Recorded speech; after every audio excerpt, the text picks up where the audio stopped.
nashukuru kwa hii maswali mnauliza. There are some questions which I am going to answer, which have to do with the government of Zimbabwe and Department of Social Welfare. Kuko maswali yenye nitajibu ambayo inahusu gouvernement ya Zimbabwe na affaires sociales. The other questions, especially the one to do with mattresses and distribution of utensils, will be handled by UNHCR. Na maswali sawa vile matela na ile mabiungu, ile ni UNHCR atajibu. Because that is not from the government of Zimbabwe. Kwa sababu ile haikutoka ku gouvernement ya Zimbabwe. Now, coming to the first questions. Swali ya kwanza about distribution of food. Kuhusu mapokezi ya hii chakula. As the government of Zimbabwe, we are responsible for all our citizens. Sawa gouvernement ya Zimbabwe tuko ba responsable wa raia zetu wote, including refugees and asylum seekers. Kuchangia wa refugee na wale biko naomba ukimbizi. But sometimes as government, especially in the last few years, because of the drought situation prevailing in the country. Lakini kuna wakati hali mbaya inatokea sawa gisi mwaka jana hali mbaya ilitokea. We are not able to distribute food to all the people who are in need, and hence thank and welcome contributions by our donors and development partners such as WFP. Hatukukuwa na uwezo wa kugabulia waraia wote chakula, na ndio maana tulipata msaada kupitia wa partenere wetu sawa vile PAM. I want to thank WFP for all the assistance in the contributions, the food rations, the maize meal which they have given you and other people throughout the country. Nilipenda pia kushukuru watu ya PAM kwa chakula ambayo waliwapatia mweye na watu wengine umu muinchi.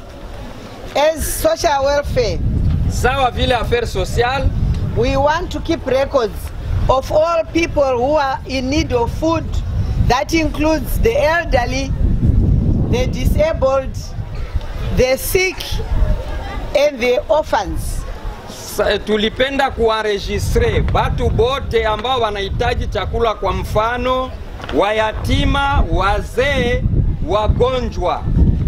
Now coming to the donations which have been brought by my ministry. Kuhusu hii msaada ambayo inaletwa na ministeri yangu, I have come today as a mother. Nakuya leo sawa mama. That's what we want. Now, because I have come as a mother, it's not your monthly allocation. Sagisi nakuya sawa mama, haiko vile wanawapatiaka kumwezi.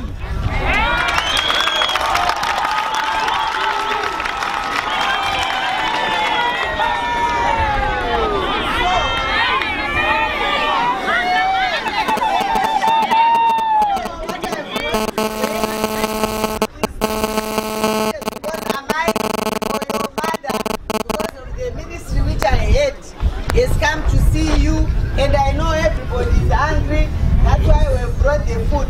It is not part of your normal allocation. Kwa sababu nakuya leo, nilikuwa sawa mama, nilipasha kuya na chakula kupatia watoto, kwa sababu kuko wale biko na njala, sio yenzi na mwe.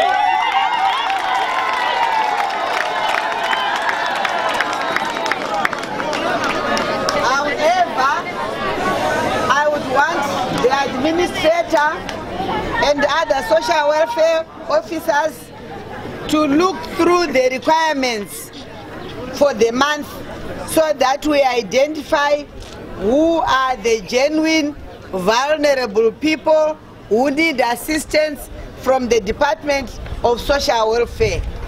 Vile vile nilipenda administrateur wa kambi baangalie banani ndio ba vulnerable zaidi banahitaji msaada wa ziada.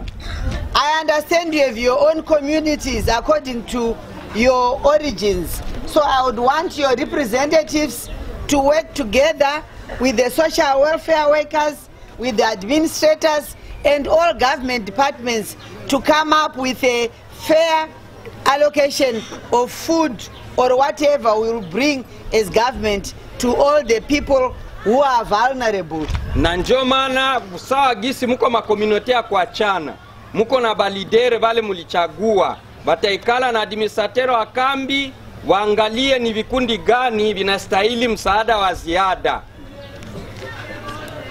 The next question.